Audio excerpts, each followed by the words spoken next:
నమస్తే అండి, ఎలా ఉన్నారు అందరూ? బాగున్నారా? నేనైతే బాగున్నానండి. మీ అందరికీ అమ్మవారి ఆశీస్సులు ఎప్పుడూ ఉండాలని కోరుకుంటూ ఈ రోజున ఒక మంచి పరిహారంతో మీ ముందుకు వచ్చాను. రోజురోజుకి ఆర్థిక కష్టాలు అనేటివి ఎక్కువైపోతున్నాయని దానికోసం ఏదైనా చిన్న పరిహారాలు చెప్పమని అడుగుతున్నారు.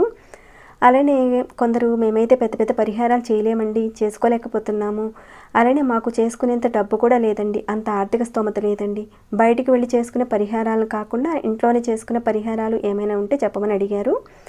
వారందరి కోసం అద్భుతమైన ఒక పరిహారాన్ని అయితే ఇక్కడ నేను తెలియజేస్తాను మీకు. అసలు ఈ పరిహారాన్ని ఎందుకు చేయాలి, చేయడం వల్ల కలిగే ఫలితాలేంటి, ఇవన్నీ కూడా చెప్తానండి. దానికన్నా ముందు ఒక చిన్న రిక్వెస్ట్ మీ అందరికీ, ఈ వీడియోకి ఒక లైక్ ఇవ్వండి. సబ్స్క్రైబ్ కాకుండా ఎవరైనా ఉంటే మన ఛానల్కి సబ్స్క్రైబ్ చేసుకొని బెల్ బటన్ ఆన్లో పెట్టుకోండి. సరేనండి, ఇక పరిహారం మాటకి వెళదాము. ఈ పరిహారాన్ని మీరు చేసుకోవడం వల్ల జీవితాంతం ఆర్థిక సమస్యలు అనేవి తలెత్తవని మన శాస్త్రం అయితే చెప్తుంది. చాలా చిన్న పరిహారం ఇది. ఇక పరిహారానికి కావాల్సింది మనకి వెంకటేశ్వర స్వామి యొక్క ఫోటో కావాలండి.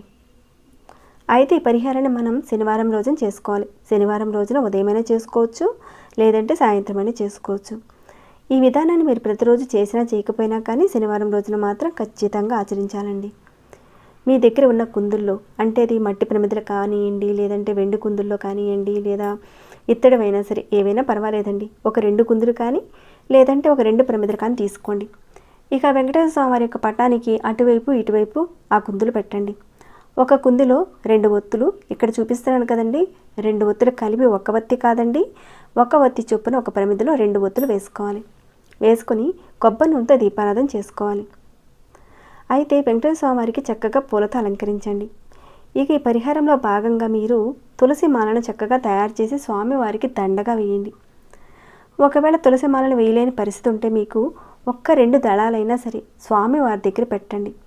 మాలగా వేస్తే స్వామివారికి ఇక తిరుగు అనేది ఉండదు. లేదంటే ఇలా అయినా సరే చేయండి. ఏంటంటే ఒక 4 దళాలైనా సరే తీసుకోండి. తులసి దళాలని తీసుకొని ఒక చిన్న దారంతో మాలగా తయారు చేసి స్వామివారి ఫోటోకి వేయండి.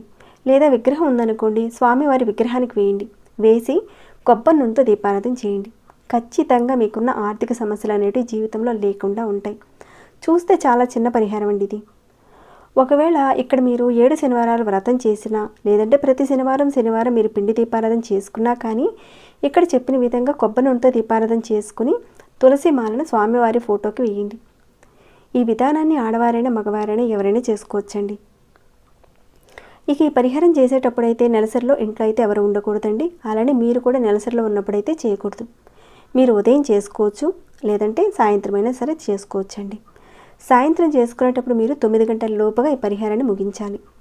అంటే 6 గంటలకు చేసుకోవచ్చు, 7 గంటలకైనా చేసుకోవచ్చండి.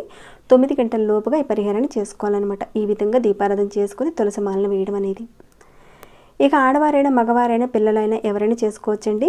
ఇంకా వివాహం కావటం లేదు, కొన్ని ఆర్థిక సమస్యల వల్ల పిల్లలకు వివాహం కావటం లేదు అన్నప్పుడు ఖచ్చితంగా వెంకటేశ్వర స్వామి వారికి ఈ దీపాన్ని వెలిగించి తులసి దళాలని మాలగా వేసి ఎవరైతే పూజ చేస్తారో వివాహం త్వరగా అవుతుందండి. పరిపూర్ణమైన నమ్మకంతో చేయండి. ఖచ్చితంగా 100కు 100% ఫలితాలు అయితే కనిపిస్తాయి. మీరు ఈ పరిహారాన్ని ఏ శనివారం రోజు నుంచి అయినా సరే మీరు మొదలు పెట్టచ్చు. కానీ మీరు పండగల తిథుల్లో మొదలు పెట్టచ్చు, లేదంటే ఏ వారమైనా సరేనండి, మీకు కుదిరిన ఏ శనివారం నుంచి అయినా సరే మీరు మొదలు పెట్టండి. ఎన్ని వారాలు చేయాలి ఇలాంటిది ఏది లేదండి. జీవితాంతం చేసుకుంటే చాలా చాలా మంచిదండి. రేపటి శనివారం నుంచే మొదలు పెట్టండి, మంచి ఫలితాలు అయితే ఉంటాయి మీకు. ఆ వెంకటేశ్వర స్వామి వారి యొక్క ఆశీస్సులు మీకు ఎల్లప్పుడూ కలగాలని నేను కోరుకుంటూ ఈ వీడియోని ఇంతటితో ముగిస్తున్నాను. ఇంకేమైనా డౌట్స్ ఉంటే అడగండి, తప్పకుండా రిప్లై ఇస్తాను.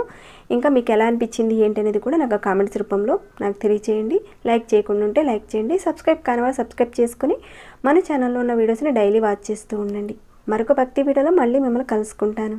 అంతవరకు సెలవు.